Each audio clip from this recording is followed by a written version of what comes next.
안녕하세요. 말씀과 함께 기도. 오늘은 54일차 고린도전서 13장부터 15장까지 우리 말씀 가이드 나누도록 하겠습니다. 이 말씀 가이드를 보시고 여러분들이 직접 13장부터 15장까지 말씀을 읽으시고 또 묵상하시고 그 가운데 붙들고 기도하시는 은혜가 있기를 바랍니다. 우리가 이 말씀 기도를 이제 계속 하는 것이죠. 자, 13장 내용으로 들어가겠습니다. 13장은 그 유명한 바로 사랑장이게 되겠습니다. 사랑장.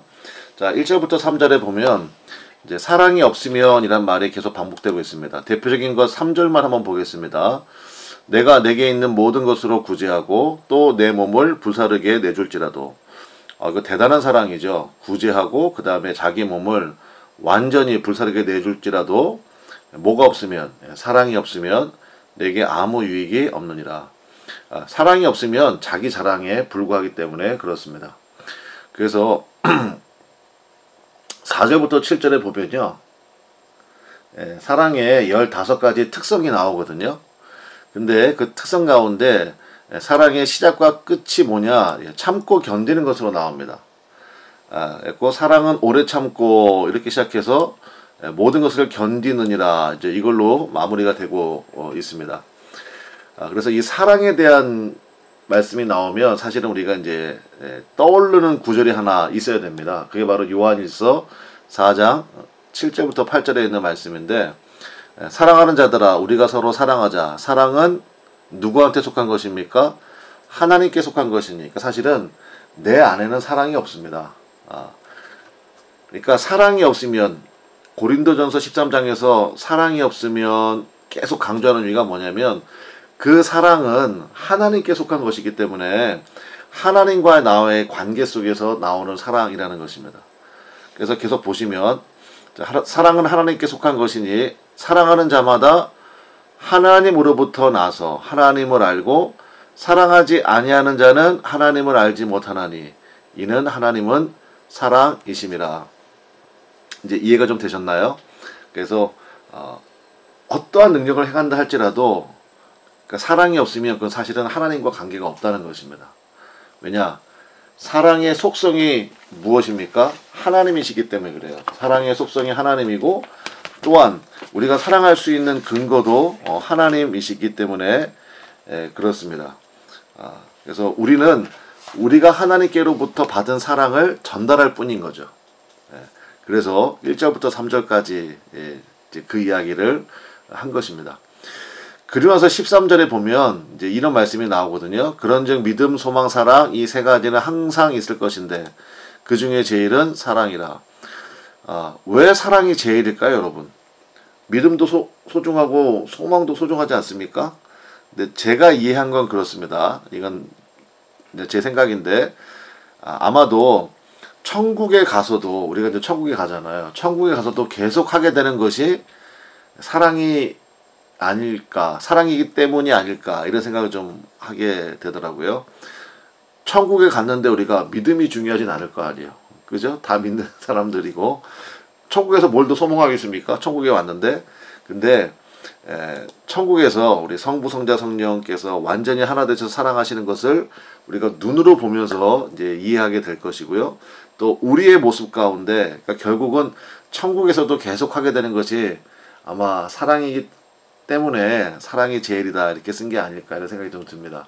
그래서 우리 안에 사랑이 있다는 것은, 특별히 예수 믿는 사람들에게 사랑이 있다는 것은 하나님과의 관계 속에서 하나님께서 우리에게 주신 그 십자가의 놀라운 사랑을 받아서 그 사랑을 전달하는, 그것이 진짜 사랑이라는 것이죠. 자, 14장에 가면 이제 방언 문제, 그 다음에 예언에 대한 이제 이야기가 나옵니다. 특별히 고린도 교회가 좀 이 문제를 가지고 굉장히 홍역을 알았던 것 같아요. 하나씩 좀 나눠서 살펴보도록 하겠습니다. 첫 번째, 방언에 대하여. 1번, 사도행전적 방언과 고린도적 방언을 우리가 먼저 구별을 좀 해야 됩니다. 여러분, 방언이 뭔지 아시죠? 방언이 이제 우리가 알아듣지 못하는 말로 기도하는 것, 그게 방언이라고 알고 있는데 사실은 두 가지로 구분을 해야 됩니다. 그러니까 사도행전적 방언은 뭐냐? 이거는 외국어입니다. 그래서 사도행전 2장 8절에 보시면 우리가 알 수 있는데 성령 충만한 사도들이 자기 나라 말로 복음을 증거했는데 거기에 보면 동시에 16나라의 사람들이 다 복음의 메시지를 들었습니다. 그러니까 이게 사도행전적 방언이에요. 그러니까 외국어를 말하는 거죠. 그러니까 저는 한국말로 얘기하는데 중국 사람, 일본 사람, 뭐 베트남 사람, 미국 사람, 전부 다 독일 사람, 전부 다 자기 나라 말로 알아듣게 되는 것.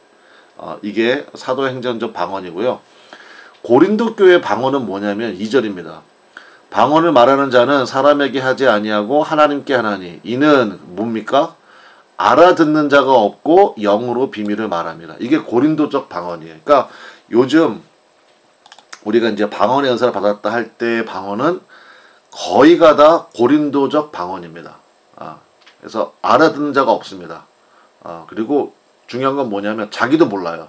방언으로 기도하는 분은 자기가 뭘 기도하는지를 본인도 모릅니다. 그래서 그런 방언은 쓸데없는 거냐? 그렇지 않다는 거예요. 방언의 은사 활용에 대해서 좀 말씀을 드리겠습니다. 이것도 성령의 은사 중에 하나이기 때문에 14절 보면 내가 만일 방언으로 기도하면 나의 영이 기도하는 것입니다. 이게 방언의 은사의 가장 중요한 특징이겠습니다. 나의 영이 기도하거니와 근데 문제는 뭐냐면 나의 마음은 열매를 맺지 못하리라. 이 마음이란 말이 헬라어로 누스로 되어 있는데요. 이거는 이성 혹은 깨달은 마음, 그러니까 지성 이렇게 번역이 가능한 단어겠습니다. 그러니까 영은 기도하는데 방언으로 기도하면요. 영은 기도하는데 나의 이성은 열매를 맺지 못해요. 우리가 기도하면서 생각하게 되고 하나님의 음성을 듣고 뭐 이런 게 있잖아요. 근데 이제 이게 안 된다는 것입니다. 23절 그러므로 온 교회가 함께 모여 다 방언으로 말하면 알지 못하는 자들이나 믿지 아니하는 자들이 들어와서 너희를 미쳤다 하지 아니하겠느냐. 그러니까 고린도 교회는요 아직도 방언을 못해? 막 약간 이런 게 있었던 것 같아요. 그래서 사도 바울이 너무 걱정이 되는 거예요. 교회가 그렇게 전부 다 방언으로만 기도하면 예수 안 믿는 사람들은 교회 와서 무슨 생각하겠느냐. 너희들 보고 미쳤다 하지 않겠느냐. 왜냐면 못 알아듣는 말로 막 기도를 하니까요. 그래서 28절이요. 만일 통역하는 자가 없으면 이건 이제 통변 이렇게도 부르는데요. 방언 통역의 연사도 있습니다. 근데 저는 딱 한 번 봤는데 전 좀 이상하더라고요. 그냥 자기 생각을 말씀하시는 게 아닌가 좀 싶었는데 어쨌든 통역하는 자가 없으면 뭡니까? 교회에서는 잠잠하고 자기와 하나님께 말할 것이. 그래서 여러분 방언 기도를 혹시 여러분이 은사로 받으셨으면요. 영으로 기도하고 하나님이 그 사람을 통해서 자기도 알지 못하지만 뭔가 계속 기도하게 하시는 거예요. 그럴 때는 혼자 있을 때 그야말로 골방에 들어가서 하는 것이 유익하다라는 것입니다. 그래서 막 큰 소리로 막 방언 기도하고 이거는 아니라는 거죠. 그러면 이제 두 번째 예언에 대하여 좀 살펴보겠습니다. 여러분 그 예언하면요. 제가 이제 한자를 써놨는데 이것도 구별을 좀 해야 됩니다. 예언하면 자 1번 예언이요. 이건 이제 한자로 얘기하면 미리 예자의 말씀 원자입니다. 그리고 2번 예언은요. 맡길 예자의 말씀 원자. 말씀 원자는 똑같지만 이제 한자가 다르죠. 그죠? 그러니까 미리 예자의 말씀 원자. 이 예언은 진짜 말 그대로 예언이에요. 앞날을 예측하는 거. 그거고요. 그 다음에 2번 예언은요. 맡길 예자의 말씀 원자라고 그랬잖아요. 그러니까 맡겨진 말씀을 말하는 것입니다. 하나님께서 나에게 맡겨주신 그 말씀을 선포하는 것. 그러니까 한마디로 말하면 진리 선포. 조금 더 쉽게 얘기하면 설교. 이게 예언이겠습니다. 사도 바울이 여기서 말하는 예언은 1번이 아니고 바로 2번을 얘기하는 겁니다. 그래서 4절과 5절에 보면 방언을 말하는 자는 자기의 덕을 세우고 그러니까 자기 혼자 기도하는 거니까 예언하는 자는 그러니까 진리를 선포하는 것은 교회의 덕을 세우나니 그렇죠? 나는 너희가 다 방언 말하기를 원하나 특별히 뭐 하기 원합니까?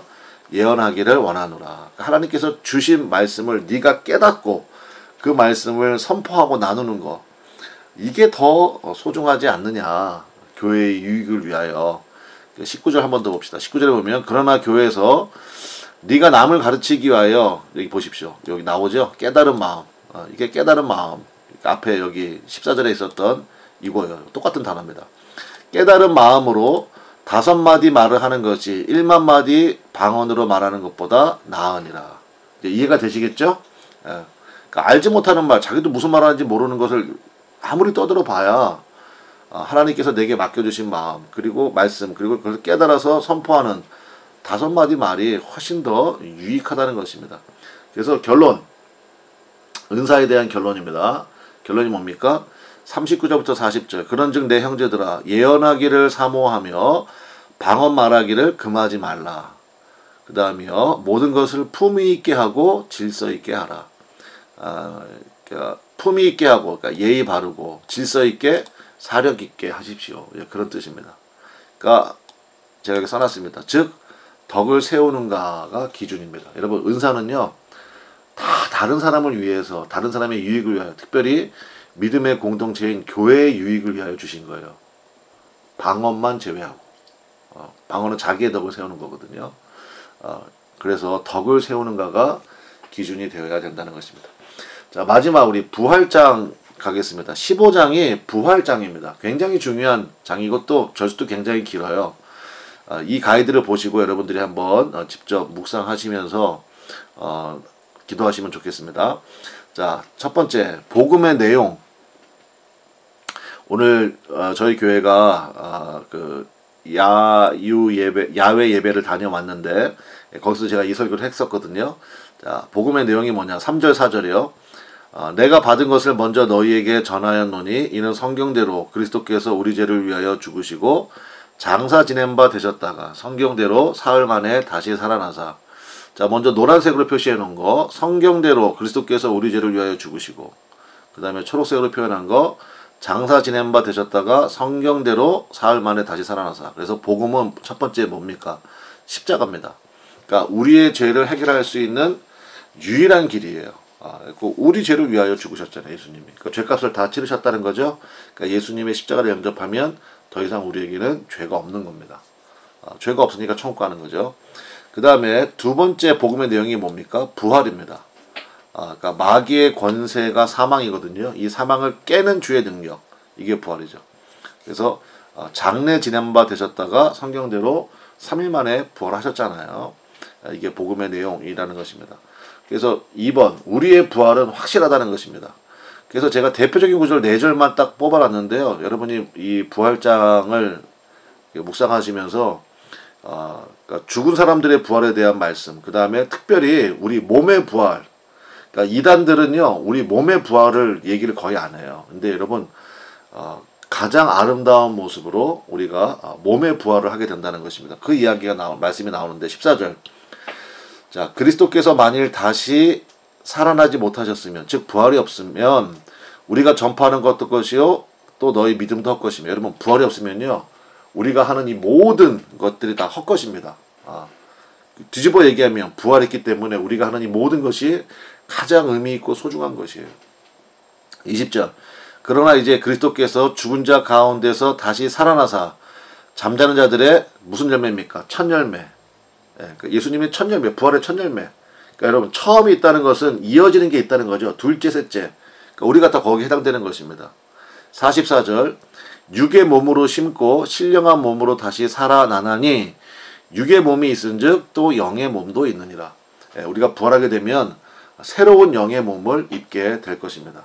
그러니까 가장 아름답고 가장 완벽한 그러한 영의 몸이 될 것입니다. 53절. 이 썩을 것이 반드시 썩지 아니할 것을 입겠고 이 죽을 것이 죽지 아니함을 입으리로다. 그래서 이 영의 몸은요 죽지 않습니다. 그래서 영원히 주님과 함께 살게 된다라는 것입니다. 자, 결론. 십자가와 부활의 믿음이 복음입니다. 우리는 힘써 이것을 전합니다. 이게 전도입니다. 이게 전도예요. 주님께서 우리에게 전도를 명령하셨잖아요. 그러니까 전도하는 것은 뭐냐? 십자가와 부활을 계속 증거하는 것입니다. 근데 이건 설득으로 되는 게 아니에요. 성령께서 은혜를 주셔야 되는 것입니다. 근데 우리는 그걸 알 수가 없잖아요. 그러니까 기도하면서 계속 우리는 십자가 부활을 전하는 거예요. 그러면 성령께서 역사하셔서 그 영혼들이 죽게 나오게 되고 우리와 함께 예수님의 십자가로 죄의 용서 받고 영원한 부활의 확신 가운데 서는 그러한 믿음의 역사가 나타나게 될 줄로 믿습니다. 자, 오늘 여기까지 하겠습니다. 이제 여러분들께서 직접 말씀을 보시고 묵상하며 기도하시는 귀한 하루 되시기를 바랍니다. 감사합니다.